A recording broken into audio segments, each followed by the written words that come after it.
আসসালামু আলাইকুম প্রিয় শিক্ষার্থীরা। আজকে আপনাদের জন্য নিয়ে আসলাম নবম দশম শ্রেণীর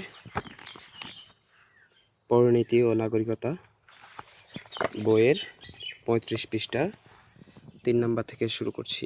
নেতৃত্ব রাজনৈতিক চেতনা সৃষ্টির অন্তরায়।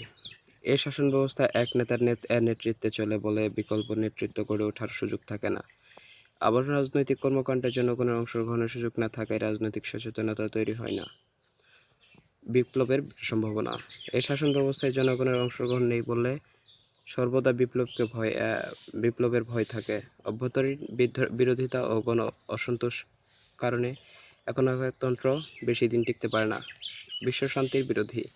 একনায়কতন্ত্রের উগ্র জাতীয়তাবোধ ধারণ ও লালন করা হয়।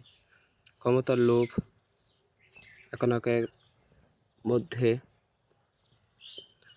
যুদ্ধদ্রোহী মনোভাব সৃষ্টি করে। হিটলার এ ধরনের মনোভাব পোষণ করে সারা পৃথিবীকে ধ্বংস ডেকে এনেছিল। এ ধরনের মনোভাব আন্তর্জাতিক শাস্তির পরিপন্থী। একনায়কতন্ত্র ব্যবস্থা ব্যক্তিকে রাষ্ট্রের বেদিমূলের উৎসর্গ করে। এখানে ব্যক্তির রাষ্ট্র ও রাষ্ট্র ব্যক্তির জন্য নয়। তাই বর্তমান বিশ্বে কোনো রাষ্ট্র একনায়কতন্ত্রের সমর্থন করে না। দলগত কাজ। গণতন্ত্র ও একনায়কতন্ত্রের মধ্যে পার্থক্য নিরূপণ করো। ক্ষমতা বণ্টনের নীতি ভিত্তিতে রাষ্ট্র। রাষ্ট্রের বিভিন্ন অংশের মধ্যে ক্ষমতা বণ্টনের নীতির ভিত্তিতে দুই রাষ্ট্র ধরনের হয়, যথা এককেন্দ্রিক রাষ্ট্র এবং যুক্তরাষ্ট্র। এককেন্দ্রিক ব্যবস্থা। এককেন্দ্রিক রাষ্ট্র সংবিধানের মাধ্যমে রাষ্ট্রের সকল শাসনতান্ত্রিক ক্ষমতা কেন্দ্রীয় সরকারের হাতে ন্যস্ত করা হয়।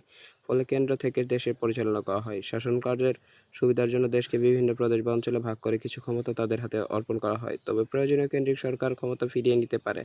এ ধরনের সরকার ব্যবস্থায় প্রাদেশিক বা আঞ্চলিক সরকারগুলো কেন্দ্রের নিয়ন্ত্রণ থেকে কেন্দ্রের এজেন্ট হিসেবে কাজ করে। বাংলাদেশ, যুক্তরাষ্ট্র প্রভৃতি এককেন্দ্রিক রাষ্ট্র উদাহরণ। ধন্যবাদ সবাইকে। ভিডিওটি লাইক করবা, চ্যানেলটিকে সাবস্ক্রাইব করবা। টাটা, গুড বাই, আল্লাহ হাফেজ।